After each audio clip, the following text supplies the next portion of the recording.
How to know if I can afford a house in Germany. आज की इस video में हम ये टॉपिक कवर करने वाले हैं एंड आई होप ये आपको आपके घर खरीदने के प्रोसेस में बहुत ज़्यादा हेल्प करे, क्योंकि ये जो मैं आपको स्टेप बताने वाली हूँ इसमें आपका कोई भी पैसा नहीं लगेगा और इससे आपको पता चल जाएगा कि आप कितने तक का घर अफोर्ड कर सकते हैं और आपको कैसे प्लानिंग करनी चाहिए। तो ऑब्वियसली सिंस हमने भी घर लिया है और इस प्रोसेस के पूरा गो थ्रू किया है हमने, तो जो जो चीज़ें हमने की है वो भी मैं आपसे शेयर करने वाली हूँ। अब जब आप घर देखने निकलोगे तो स्काई इज़ द लिमिट। आपको मिलियंस में भी घर मिलेंगे, आपको 300,000 यूरोज़ में भी मिलेंगे, 500,000 यूरोज़ में भी मिलेंगे, 900,000 यूरोज़ में भी मिलेंगे। तो आपको लगेगा कि यार इतने पैसे तो है नहीं, अब ये कैसे डिसाइड करें। तो बेस्ट सोल्यूशन मैं आपको इसका ये दूंगी कि आप अपने बैंक के पास जाओ, आप उनसे अपॉइंटमेंट लो कि आपको हाउस फाइनेंसिंग के बारे में पूछना है और फिर वो आपको अपॉइंटमेंट देंगे, आपको बुलाएंगे या फिर आपको कॉल पे या फिर वीडियो कॉल पे, जैसा भी उनको सूटेबल रहेगा। क्योंकि हमारे टाइम में चीज़ें कुछ कुछ कोविड टाइप की चल रही थी, तो कुछ कुछ कॉल्स हमारी वीडियो कॉल्स भी हुई थी और कुछ कुछ जगह हमने विजिट भी किया था। अब आपको अपना प्रोसेस बताती हूँ कि हमने 2 जगह से क्रेडिट लोन लिया।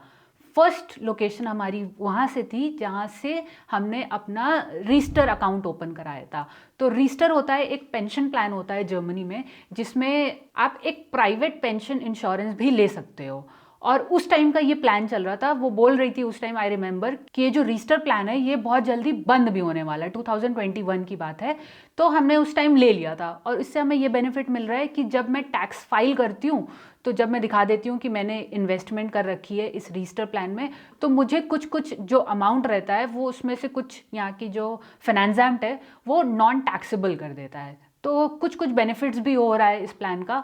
और ये भी पता है कि जब हम रिटायर होंगे तो हमें रिटर्न्स आने स्टार्ट हो जाएंगे, तो हमें पैसे भी मिलेंगे। तो इसलिए एज एन इन्वेस्टमेंट हमने वहाँ से किया था। अब ये स्पॉन्सर्ड वीडियो नहीं है, तो हमने अपना प्लान ब्यूनस्टर रोड से लिया था। और उन्होंने, जब हम गए, मुझे याद आ रहा है कि मैं, मेरे हस्बैंड, हम जब गए अपने, उनसे बात की, जो हमारा फाइनेंशियल मैनेजर है वहाँ पे, उनसे बात की, तो उन्होंने हमसे सबसे पहले पूछा कि मेरी नेटो इनकम क्या है, मेरे हस्बैंड की नेटो इनकम क्या है। इससे हमारा एक फैमिली की together, all together NATO income उन्होंने रख ली। और उन्होंने ये भी पूछा कि तुम इसमें से कितना अमाउंट ऐसा है कि तुम घर के लिए निकाल सकते हो ईएमआई में, मतलब रीपेमेंट में। तो हमने अपना थोड़ा बहुत कैलकुलेशन करके कि हम रेंट इतना देते हैं, खाने का इतना जाता है, इतना सेव करते हैं, वो करते हैं, तो भाई हम 800 या 1000 यूरो से ज़्यादा नहीं दे सकते, ऐसा हमने बोला था उनको। क्योंकि हम ये भी उस टाइम सोच रहे थे कि अगर आप जब घर लेने जाते हो तो कई बार ये होता है कि प्रॉपर्टी ले रहे होते हो तो उस पर बनवा रहे होते हो, तो आपका जब लोन स्टार्ट हो जाता है आप अपना लोन भी पे कर रहे होते हो, और उस पूरे दौरान जब अगर आप अपने रेंटेड स्पेस को नहीं छोड़ा है तो आप रेंट भी दे रहे हो। तो आप ऐसा काम कुछ ऐसा नहीं करोगे कि आप फाइनेंशियली अपने पैर पे हथौड़ा मार लो, कि आप ये सोच रहे हो कि हाँ, ये रेंट वाला ही पैसा हम अगर बैंक को दे देते हैं तो फिर हमारे पास मैनेजेबल है चीज़ें। बट ऐसा लेके चलना होता है सिचुएशन इमरजेंसी टाइप भी, कि आप साइमल्टेनियसली 2 होम मैनेज कर रहे हो, आपका एक नया घर का भी लोन स्टार्ट हो गया है और अभी फॉर सम रीज़न आपने अपना रेंटेड वाला जो घर है एग्जिस्टिंग वो भी नहीं छोड़ा है। तो इस हिसाब से आप पूरा कैलकुलेशन करोगे। और फिर हमने उसको बोला कि 800 1000 से ज़्यादा हम नहीं दे पाएंगे। तो ये पूरी कैलकुलेशन उन्होंने जो भी की, जैसे भी की, और हमारे सामने बता दिया कि अभी तुम्हारे जॉब स्टेटस पे, वीज़ा स्टेटस पे हम आपको 5 लाख यूरो तक का मॉर्गेज दे सकते हैं, लोन दे सकते हैं। 5 लाख यूरो मतलब कि 500,000 यूरोज़।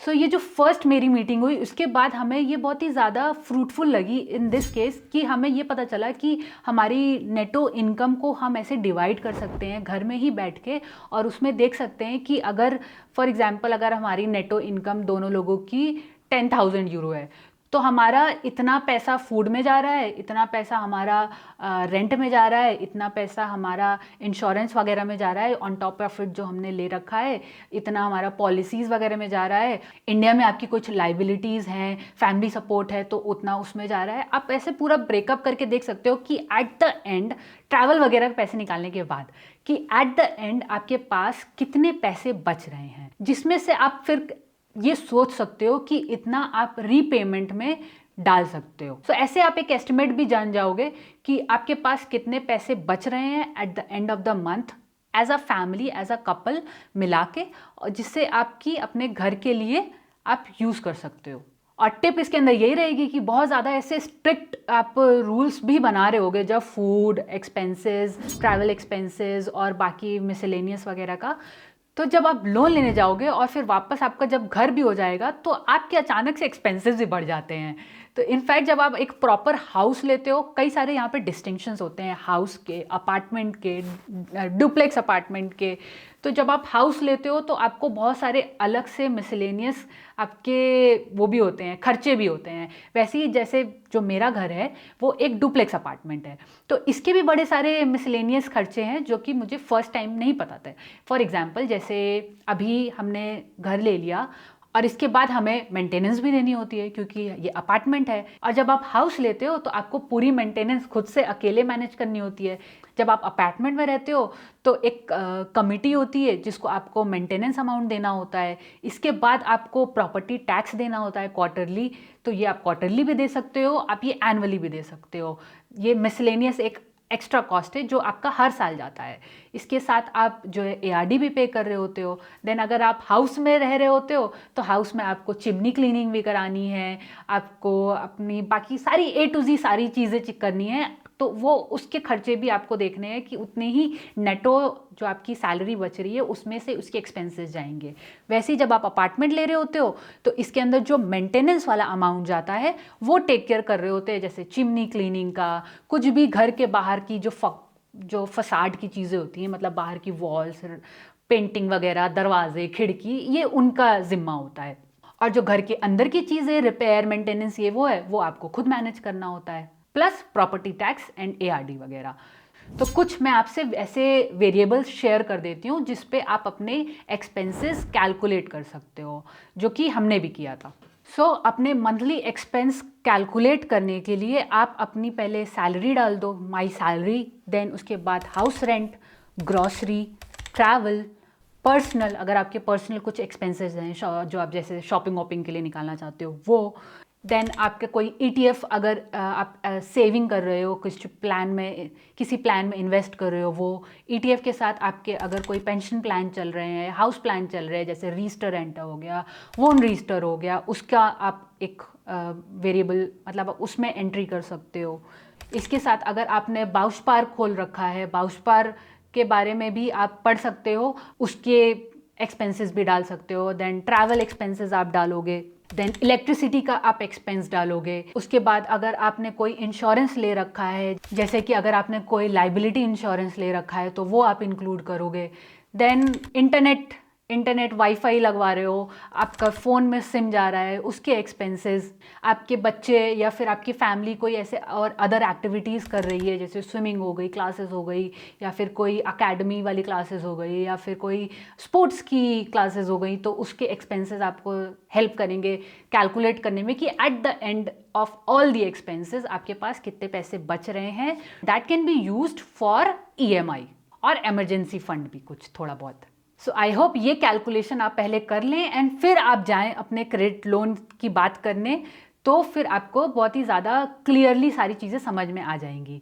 तो ये जो मीटिंग थी हमारी फाइनेंशियल जो मैनेजर है व्यूस्टर रोड का, उनसे बहुत ही ज़्यादा फ्रूटफुल थी ये जानने के लिए कि भाई एक अपर कैप भी हम अपने दिमाग में सेट कर लेते हैं कि जो भी हम ऑनलाइन लिस्टिंग देख रहे हैं उसमें 500,000 यूरो से ज़्यादा हमें नहीं जाना है। और बहुत सारी इन्फॉर्मेशन उन्होंने भी उस टाइम भी शेयर की थी, जैसे कि अगर इससे ज़्यादा भी आपको लोन लेना होगा तो वो भी पॉसिबल है, हम उसका एक अलग सिनेरियो बना देंगे। अभी मैं भी आपको एक एग्जांपल लेके समझा रही हूँ कि आप इतना अफोर्ड कर सकते हो। और एक चीज़ और ये बात थी कि मैं और मेरे हस्बैंड, हम दोनों के पास परमानेंट रेसिडेंसी नहीं है, और जो मेरा जो वीज़ा है वो एक वर्क वीज़ा है, I don't have a blue card, और मेरे हस्बैंड के पास EU ब्लू कार्ड है। तो ये भी फैमिली पे भी डिपेंड करता है कि आपकी फैमिली कितनी स्टेबल है और आप कितने टाइम से जर्मनी में रह रहे हो कि एक बैंक आपको ट्रस्ट करके मॉर्टगेज दे। तो ये सब बहुत सारे आगे प्रॉब्लम्स भी मैंने फेस की, वो मैं आगे वीडियोस में बताऊंगी कि हमें लग रहा था कि हम घर ले लेंगे, बट एक टाइम पे जाके लगा कि बिल्कुल प्लान क्रैश हो गया है और अब बिल्कुल हेल्पलेस वाली सिचुएशन हो गई है। तो ये जो 500,000 यूरोज़ का जो क्रेडिट नोट है, ये हमें उस व्यूस्टर रोड ने दे दिया। अब उस क्रेडिट नोट पे ये लिखा था जैसे हमारा नाम लिखा था, उस पे लिखा था कि हम वो सर्टिफाई करते हैं कि इनको इतने तक का लोन दिया जा सकता है।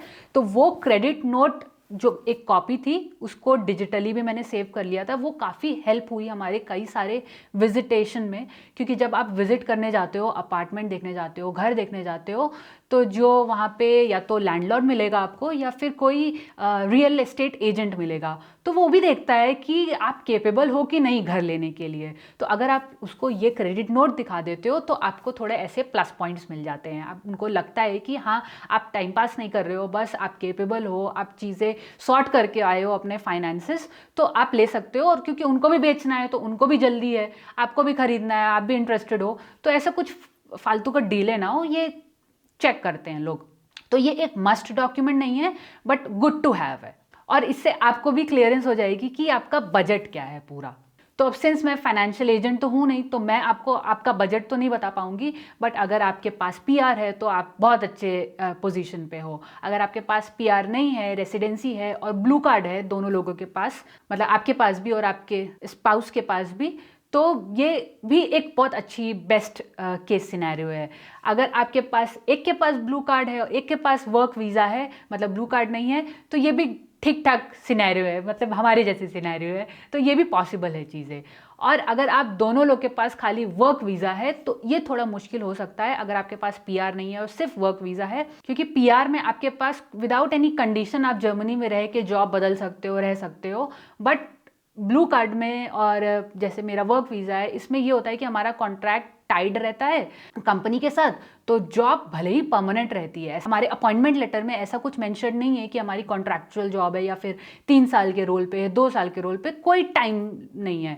बट जो रेसिडेंस परमिट है हमेशा वो टाइम बाउंडेड रहता है। तो जैसे अभी मेरा जो रेसिडेंस परमिट है वो 4 साल के लिए मुझे मिला था जब मैंने लास्ट रिन्यू कराया था। तो अब मुझे 2025 में या 26 में जाके उसको वापस से रिन्यू कराना पड़ेगा। तो अगर उस टाइम तक मेरे पास पीआर नहीं है तो वो मुझे रिन्यू कराते रहना पड़ेगा। बट पीआर लेने के लिए आपको जर्मन भी आनी चाहिए, आपको जर्मन का एग्ज़ाम भी देना होगा, आपको यहाँ पे जितनी भी जो इनके रूल्स हैं पीआर वाले वो अप्लाई करना होगा, वो सारी चीज़ें डॉक्यूमेंट सबमिट करके। तो सिंस अभी मैं एलिजिबल नहीं हूँ, हमने पीआर नहीं अप्लाई किया है, मेरे हस्बैंड एलिजिबल हैं बट उन्होंने भी अप्लाई नहीं किया है, तो हमारा केस ऐसा है कि हमारे पास पीआर नहीं है बट तब भी हमें लोन मिला और तब भी हमने अपना घर बनाया। तो इस वीडियो में मेरा बस फोकस ये था क्रेडिट नोट पे थोड़ा लाइट डालने का, कि क्रेडिट नोट बहुत एक इम्पॉर्टेंट चीज़ है जो कि आप पहले से ही अरेंज करके रख सकते हो अपने अपॉइंटमेंट्स के लिए। बट जब आपको कोई स्पेसिफिक प्रॉपर्टी अगर पसंद आ जाती है और आप फाइनल जब अपना बात कर रहे होते हो, तो आप वो प्रॉपर्टी की लिस्टिंग भी अपने फाइनेंसिंग एजेंट या फिर अपना आपका जो बैंक मैनेजर है उसको भेज सकते हो, और वो एक फ्रेश क्रेडिट नोट भी बनाते हैं आपके लिए कस्टमाइज, जो कि आपको हेल्प करता है घर खरीदने में। तो जो 500,000 वाला जो क्रेडिट नोट हमने लिया था, हमें पता था कि हमारे पास परमानेंट रेसिडेंसी नहीं है, तब भी वो बैंक हमें देने को तैयार है। और वो भी जो फाइनेंशियल मैनेजर था वो खुद से लोन नहीं दे रहे थे, वो भी हमारी बात करते किसी बैंक में, उनके पैनल पे 400 बैंक्स होते हैं ऐसा वो बोलते हैं। तो वो आपसे जब परमिशन ले लेते हैं तभी बात करते हैं आगे बैंक में, क्योंकि मल्टीपल बैंक्स में बात नहीं करनी चाहिए। ये अभी हमें किसी ने सजेस्ट किया था, हमेशा जब आप अप्लाई कर रहे हो तो सिर्फ एक बैंक में अप्लाई करो। उसके पहले जब तक आप मार्केट रिसर्च कर रहे हो तब तक ठीक है, बट जब आप प्रोसीड करते हो अपना लोन लेने के लिए, उस टाइम पे आपको मल्टीपल बैंक्स में नहीं बात करनी होती है। ऐसे ऑफिशियली सारे पेपर सबमिट करके लोन नहीं अप्लाई करना होता है, क्योंकि इससे आपके शूफा पे और फलाना फलाना और भी चीज़ें वो उस पर बहुत ज़्यादा इम्पैक्ट पड़ता है। और हाँ, इस क्रेडिट नोट के देते टाइम भी हमारा जो एजेंट है, जो बंदा है, उन्होंने समझाया था हमें कि आपको इतने परसेंट पे आपको लोन दे सकते हैं। बट ये जो परसेंट मैं बता रही हूँ ये वेरी करता है डेली बेसिस पे, ये फिक्स नहीं है कि अगर मैं आपको आज 1.5% बोल रही हूँ तो वो 1.5 रहेगा, आगे जाके वो 4, 5, 6 भी हो सकता है। तो मुझे याद है जब हमने पहली बार हम जब बात करने गए थे तो वो कुछ 1.5 की बात कर रहे थे, और आज के टाइम में आप देख सकते हैं कि इंटरेस्ट रेट आपका 4%, 4.5% ऐसे ऐसे जा रहा है। तो ये वीडियो अच्छी लगी हो और हेल्पफुल लगी हो तो मुझे लिख के ज़रूर बताइएगा, और अगर आपकी कोई क्वेरीज है तो वो भी ज़रूर लिखिए। See you in next blog, bye.